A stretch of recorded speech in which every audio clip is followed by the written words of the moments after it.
네, 그동안 평안하셨습니까? 아마 제가 나와서 할렐루야 했으면 다 아멘 하실 텐데 갑자기 평안하셨냐고 물으니까 이게 무슨 소린가 이제 생각하시는 것 같아요. 제가 한 10여 년 전에 이제 미국 교회에서 잠깐 일한 적이 있는데요. 그때 참 그 문화 충격 중에 하나가 나와서 인사하는데 굿모닝 하니까 예배 시간에 합창들 하시더니 굿모닝 이렇게 그냥 참 특별하다. 그리고 제가 나가서 이제 설교하기 전에 할렐루야 했더니 아무도 아멘 안 해요. 그래서 한국에서는 다 한다 이렇게 하면은, 근데 한국 가서 안녕하세요 그러면 아무도 안 할 거다. 근데 이제 둘 다 했으면 좋겠다 그런 적이 있어요. 그래서 반갑습니다. 네, 옆에 분에게서 네 감사합니다.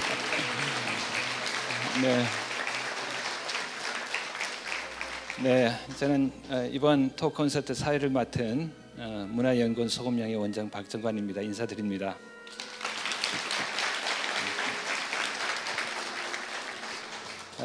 이번 토크 콘서트는 이제 그동안의 우리 교회와 일터의 상황을 잠깐 살펴보면서 또 조금은 자유로운 분위기 연주도 들으시고 하면서 이제 앞으로 어떻게 할 것인가를 나누는 기회입니다.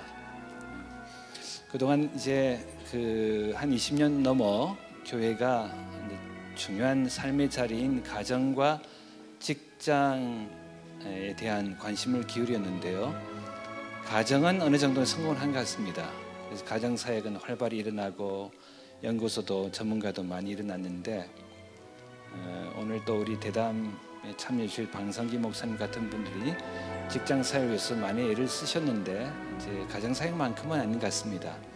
그렇지만 최근에 이제 비즈니스 애즈 미션에 대한 관심이 일어나고 이제 운동의 조짐이 보이는 것은 때가 되었구나 이제 그런 생각이 들기도 합니다.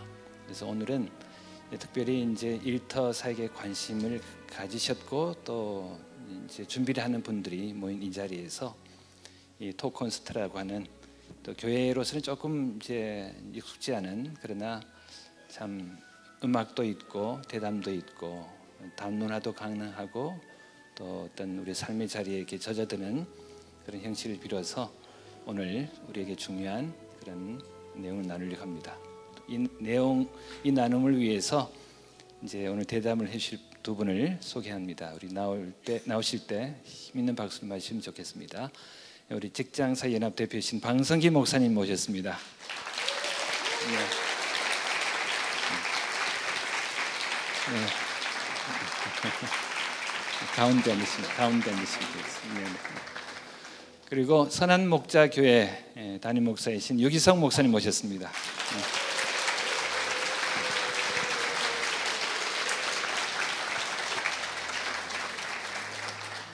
네. 바쁘신데 두 분 자리 내주셔서 감사합니다. 네, 감사합니다. 반갑습니다. 네. 예, 이게 너무 짜고 짜고 했는데 잘 짜지도 않은 아니 원래 이제 이러자고 한 건 아니었어요. 예, 감사합니다. 우선 이제 대담 들어가기 전에 연주해 주실 분을 이제 모시겠는데요. 제가 참 좋아하는 분이시고 많은 분들이 이제 좋아하실 거 생각합니다. 지금 이제 대중 음악을 하는 분들이 협연하고 싶어 하는 영순위이기도 하고 또 요즘에는 이제 클래식 하는 분들도 굉장히 많이 관심을 보이는데 잘 아실 거예요. 우리 함춘호 교수님 모셔서 기타 연주 들어보겠습니다.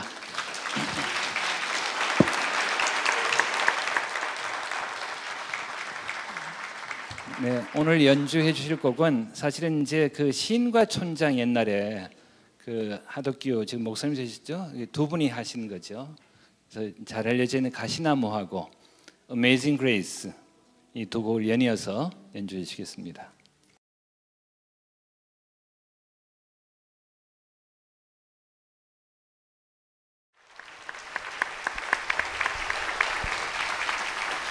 네, 감사합니다. 참 마음을 이렇게 쫙 젖어오는 참 좋은 연주해 주셔서 감사합니다. 앵콜은 안 되나? 조금 이따가 또 하실 거예요. 예. 조금 이따 또 하실 겁니다. 네, 그러면은 오늘 제목을 이 둘이 하나 이렇게 잡았습니다. 그것은 이제 크게는 교회와 일터 사역이 또 공적으로 하나다라는 뜻이기도 하고, 그 외에도 이제 대담을 해가면서 둘이 어떻게 하나님과 그 내용과 방식을 우리가 좀 모색해 갈 텐데요. 우선 일터의 중요성에 대해서는 그동안 쭉 뭐 강조 안 되어 온 것은 아니지만 지금이 또 강조가 되어가는 과정이고 또 그렇게 되어야 될 시점이라고 생각하는데요.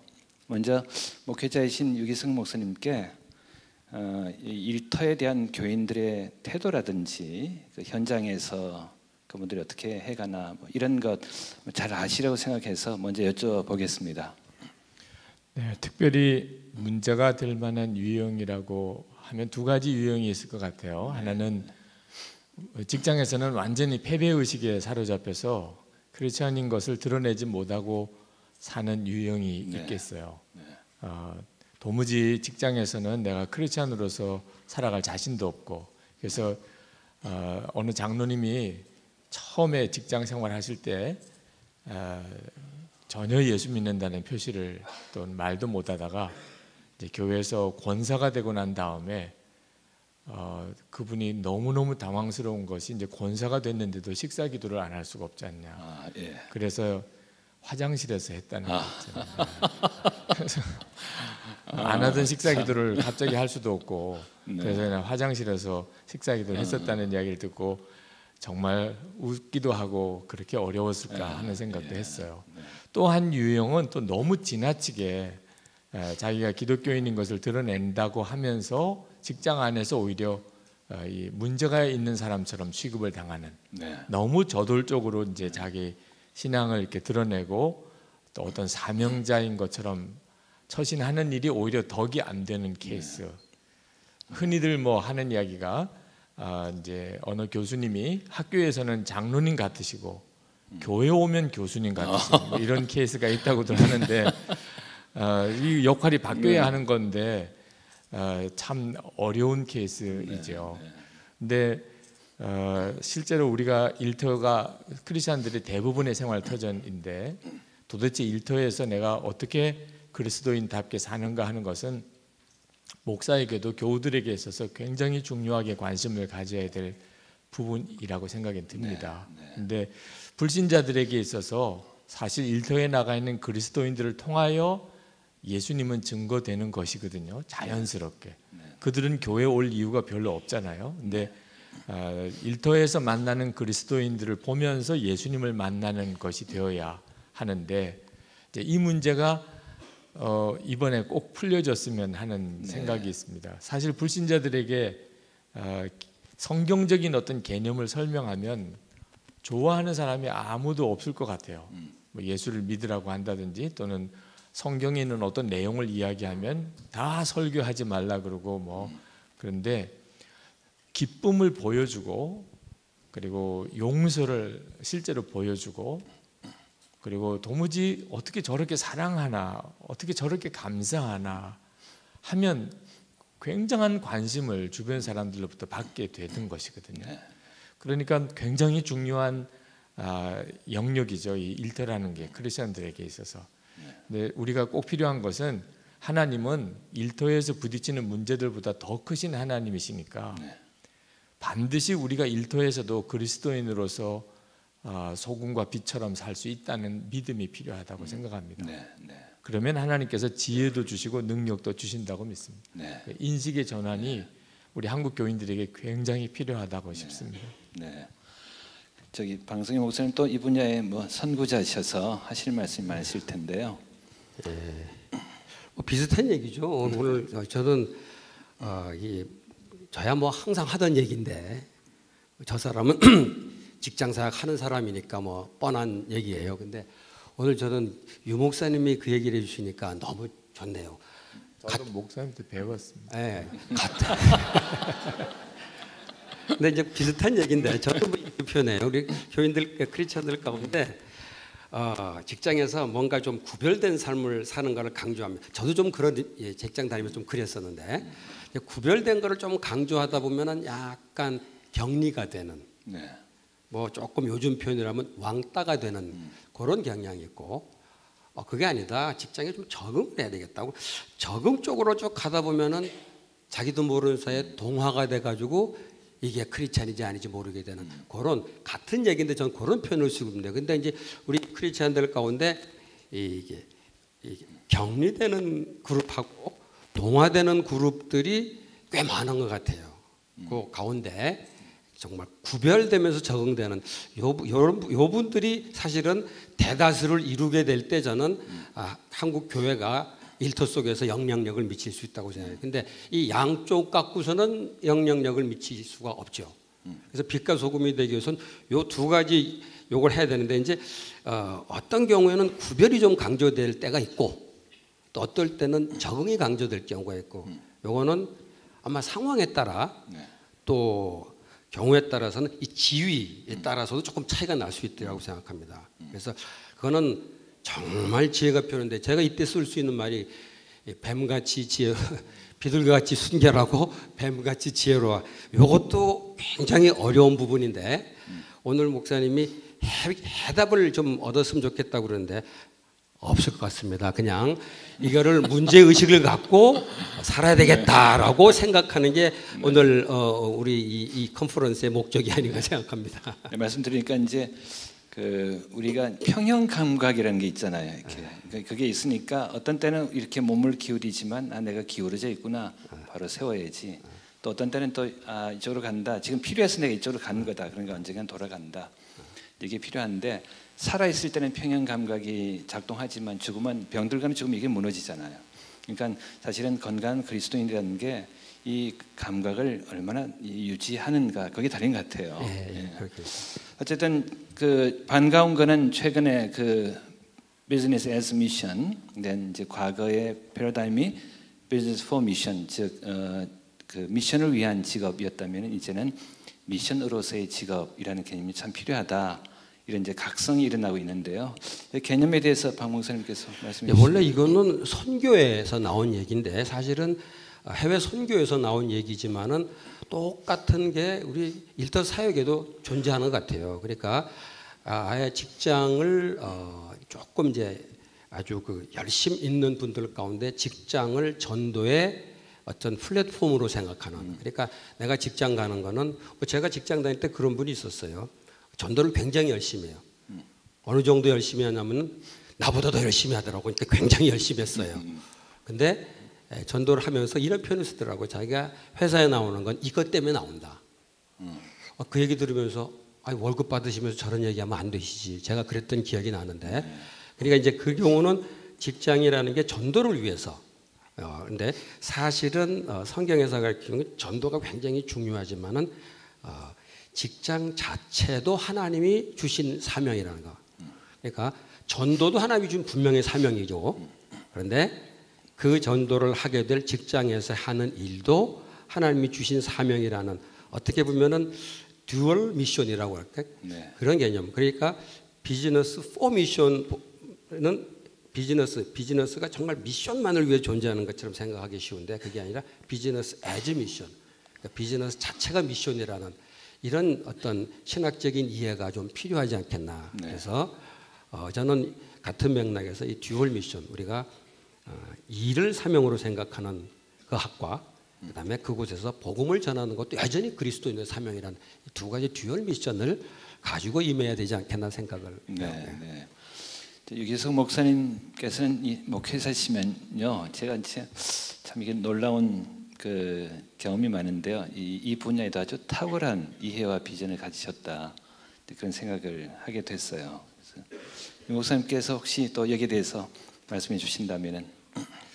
우리 교우들에게 직장이나 사업을 하실 때 하나님 말씀대로 바로 하시라고 이렇게 말씀만 전하거나 가르치기에는 뭔가 떳떳함이 없다는 그런 느낌이 들어요. 네. 또 실제로 교회에서 담임 목회를 하면서 보니까 교회가 하나의 직장이 되더라고요. 단순히 교육자들만 아니고 교회 안에 여러 이제 우리 전문 기사들이 교회 안을 직장 삼아서 일합니다. 그리고 이제 경비하시는 분들 또 우리 청소하시는 분들이 처음에 이 건물을 짓고 난 다음에는 교우들이 그것을 감당할 수가 없으니까 할 수 없이 용역 회사에다가 부탁을 해서 이제 파견을 받아서 경비하고 청소를 감당을 했어요. 그러면서 이제 딱 부딪히는 문제가 교회가 성도들에게 가르치는 것처럼 실제로 교회가 해야지 이렇게 하시라고 할 수 있잖아요. 그래서 우리 경비 또 용역을 드렸던 우리 청소하는 분들을 우리 교회 식구를 우리가 끌어안읍시다. 굉장한 어려움이었어요. 그거는 관리상에 많은 어려움이 있습니다. 차라리 용역을 드리는 게 낫겠다고. 그러나 그건 교회로서는 정말 하나님의 방법대로 하나님의 뜻대로 성도들에게 직장에서 나가서 살라고 하면서 이 문제를 교회가 극복이 안 된다면 이건 자격이 없지 않냐. 그래서 결국은 이제 용역회사의 계약을 이제 끊고 그분들을 그대로 교회 직원으로 받아들이고 그분들을 이제 제자 훈련시키고 하기 시작을 했고요. 교회 내 이제 우리 전기 기사들, 뭐 보일러 기사들, 소방 기사 또 뭐 하여튼 우리 교회 안에 전문 기사들도 이제 크리스천이 아닌 분들이 교회를 직장 삼아서 들어오시는 분들을 교회는 정말 그분들에게 최고의 직장이라고 그렇게 인식할 수 있게 해줄 수 있느냐. 그래서 이 문제를 가지고 지난 한 10년 동안 교회가 굉장한 스트럭을 했어요. 그리고 지금 그래도 이제 많이 이 문제에 대해서 이제 변화가 됐어요. 직장으로서 교회가 어떻게 해야 되는 것인지를 뭐 해마다 그 문제를 고민하고 고민해 왔거든요.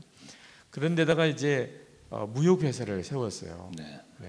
교우들에게 실제로 회사를 세우고 또 제대로 하나님 뜻대로 해보라고만 할 수 없는 입장이 이제 교회가 됐어요. 교회가 선교사님들을 지원하는 문제 때문에 무역 회사를 세우자. 그래서 이제 정말 BAM으로 선교사님들의 사역할 수 있게끔 한번 하자. 그래서 이제 이름만 비즈니스 비자만 가지고 이제는 거의 통하지 않는 시대가 됐고, 그러면 정말 비즈니스를 하시라. 뭐 이러면서 이제 무역 회사를 세워 보니까 이게 보통 어려운 일이 아니에요. 아주 뭐 엄청난 어려움을 겪으면서 그래도 무역 회사가 고비를 넘어가면서 이제 자리를 잡아갑니다. 그 다음에 저희들이 이 BM 세미나도 듣게 되고 도전도 받게 되면서 아주 굉장히 놀라운 일이 됐어요, 교회 안에는. 그리고 이제 우리 젊은이들에게 실제로 그들이 이제 막상 나가서 무슨 일이든지 창업을 만약에 하게 된다면 실제로 여기서 청년으로 있을 때 하다못해 카페라도 하나 설립을 해봐야 될 거 아니냐.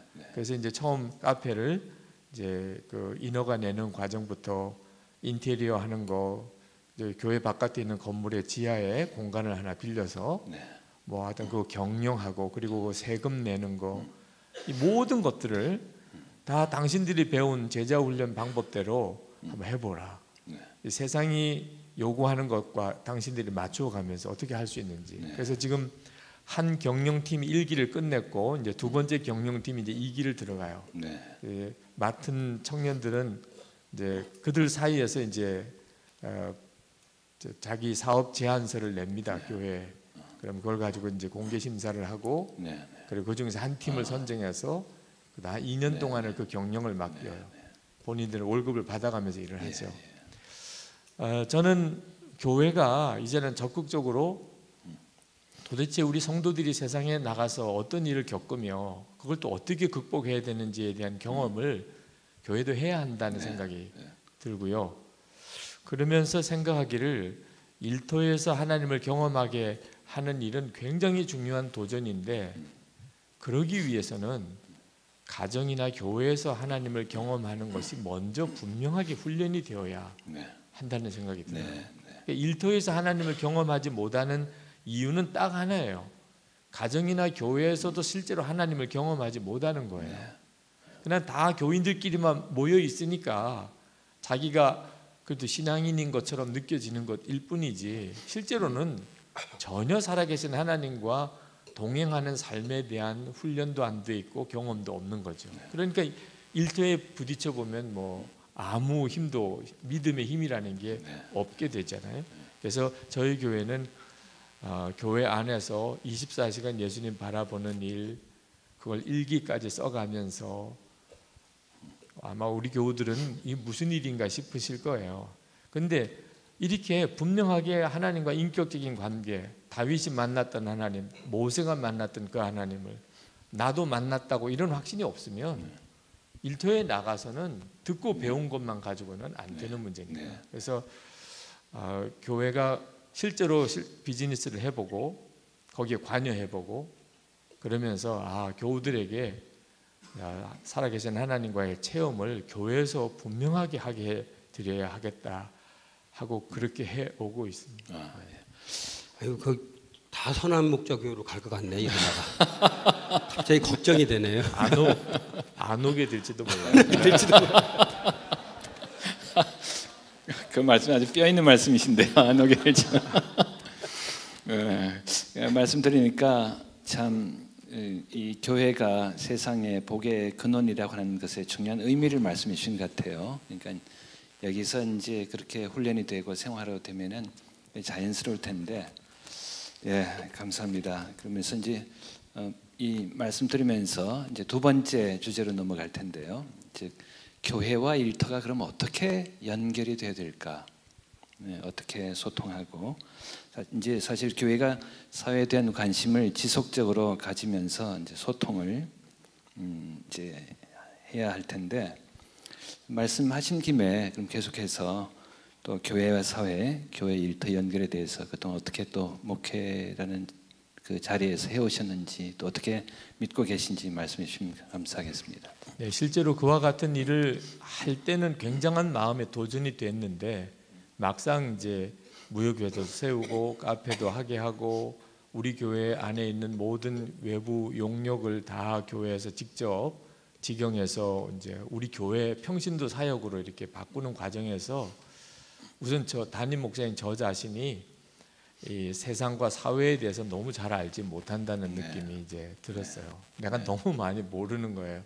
교회 정말 교회 안에서의 우물안 개구리 같은 입장이고 아마 성도들이 세상에 나가서도 비슷한 어려움을 겪을 것 같아요. 그러니까 교회와 세상 사이에서 이렇게 통하는 공통의 언어들이 굉장히 적다는 생각이 듭니다. 근데 타 종교를 보면 아마 다른 종교들은 뭐 그런 경계선이 아주 강하지 않는 것 때문인지 그런 갈등 별로 없이 뭐 영화도 만들고 또 뭐 컬럼도 많이 쓰시고 다른 종교 지도자들은 시중 서점에 가 보면 세상 사람들이 그냥 흔히 읽던 수필 같은 글도 뭐 쓱쓱 쓰시고 우리 목사님들이 쓰신 것들은 세상 사람들이 읽기에는 굉장히 여러 단계를 거쳐야만 읽어지는 좀 잘 안 맞는 언어를 사용하는 그래서 좀 영 아쉬워요. 그래서 세상 사람들도 흔히 보면서 재미있게 보고 감동도 느끼고 자기들의 언어로 이렇게 읽혀지는 기독교 메시지 전달하는 일에 대한 노력을 그동안 교회가 너무 소홀히 했구나. 그래서 어느덧 교회는 이 세상 속에서 완전히 교인들끼리만의 이렇게 어떤 세상처럼 그러니까 구별된 아쉬움이 있거든요. 그래서 이제부터라도 우리도 세상 읽기를 하고 세상도 우리 교회와 성도들을 읽을 수 있도록 적절한 언어나 또는 여러 문화나 영화 같은 것들을 통해서 세상과 소통하는 노력을 해야 하겠다는 생각이 절실하게 듭니다. 그 이 세상과의 소통이나 네트워크에서는 평신도 역할이 아무래도 중요하지 않겠습니까? 그 방승일 목사님 또 이 부분에서 굉장히 많은 노력을 기울이시는데 저는 보통 우리 교회가 세상을 향해서 뭘 해야 된다 그럴 경우에 항상 그런 경향이 있어요. 이 모인 교회들, 큰 교회가 세상을 위해서 무슨 봉사하고 또 지역 사회 사람들 위해서 또 섬기고 굉장히 중요하다고 생각합니다. 그런데 옛날에는 그게 굉장히 영향을 미쳤는데 요즘은 구청들 너무 잘해요. 그래갖고 이게 어떨 때는 경쟁이 좀 안 될 때도 있어요. 선교 쪽도 비슷한 것 같아요. 코이카가 너무 잘해. 그래서 어떻게 보면은 이 우리 교회 지역 교회 어떤 어떤 조직체로서의 교회가 여전히 잘해야 되죠. 그래서 사회에서 인정받도록 해야 되는데 저는 뭐 아까 말씀하면서도 그랬지만은 이 개개인 교회가 잘하는 것이 어떻게 보면 지금 시점에서는 더 중요하지 않을까, 경쟁력이 있겠다라는 생각이 듭니다. 그리고 반대로 이제 교회가 세상에 욕먹는 것도 요즘은 뭐 사실은 뭐 대형 교회 해가지고 약간 저 욕을 뭐 그런 게 있는데 과거에는 사실 교회가 그렇게 욕을 먹진 않았어요. 근데 과거에 교회가 욕 먹은 건 결국 개개인 교회가 욕을 많이 먹었던 것 같아요. 제가 뭐 가끔 사업하는 분들 이제 막 초신자들, 아까 CBMC에 있는 분들 막 초신자들하고 얘기해보면 자기가 정말 자기는 예수 믿으려고 하지 않았다. 왜냐하면은 장로에게 사기당했다. 뭐 이런 얘기를 많이 해요. 저는 그 얘기 들을 때마다 야, 저게 세상과의 소통을 막는 가장 그러니까 큰 교회가 범했던 거는 자기하고 그렇게 큰 관계는 없어요. 저런 한심한 교회 이 정도로 끝나는데 이게 내가 어떤 사람한테 당했으면 이게 이제 이 교회에 대한 아주 부정적인 이미지는 굉장히 이제 강해되는 거죠. 그래서 우리 교회가 사회를 해서 할 수 있는 일은 뭐냐면은 조직교회, 지역교회. 뭐 사실은 오늘 제가 목사님 얘기 들으니까 선한목자교회처럼 하면은 너무 좋겠다 생각이 드는데, 야, 이 우리 모든 교회가 이렇게 하기 너무 어려울 것 같고 어쨌든 저는 이 교회 아까 얘기했듯이 그 흩어진 교회니까 한 사람 한 사람이 어떤 교회라는 의식을 가지고 사회에 뭔가 기여하도록 하는 것이 어떤 의미에서 크리스찬의 사회 참여가 그러니까 자꾸 이제 걸리네요. 이거 좀 써보시죠. 뭐 무슨 사회 참여를 해야 한다 그러면은 옛날에는 데모 하여튼 많이 모여야지만 하여튼 사회적인 활동을 하는 거로 생각하는데 저는 개개인이 그 속에서 정말 교회 역할을 한다면은 그 역할이라는 게 뭐 정직인일 수도 있고 성실일 수도 있고 사람들을 섬기는 일일 수도 있고 아주 뭐 다양할 수 있죠. 근데 어쨌든 개개인의 그 기업인이나 또 직장인들이 교회 역할을 해주면은 그게 세상과 교회를 연결시키는 가장 어떻게 보면 제일 밑바닥이지만 가장 견고한 그 통로를 만드는 것이 되지 않겠나 이렇게 생각을 해요. 네. 그리고 이제 우리 한 사람 한 사람이 흩어지는 교회의 한 멤버라기보다는 그냥 내가 교회를 대표한다. 이제 그런 인식도 필요하고 또 뭐 인식이 있든 없든 그 결과를 낳으니까 우리 한 사람 한 사람이 얼마나 중요한가 그런 생각을 해봅니다.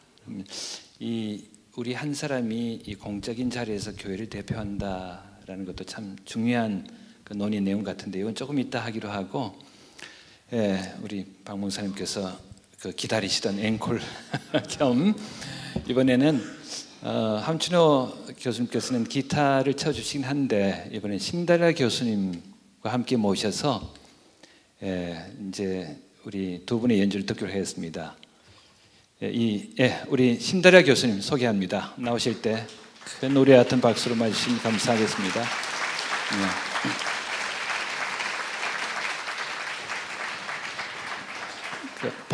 심달라가 본명이에요. 그래서 예명이 아니고 두 분이 그 열린 음악회라고 아시죠? KBS.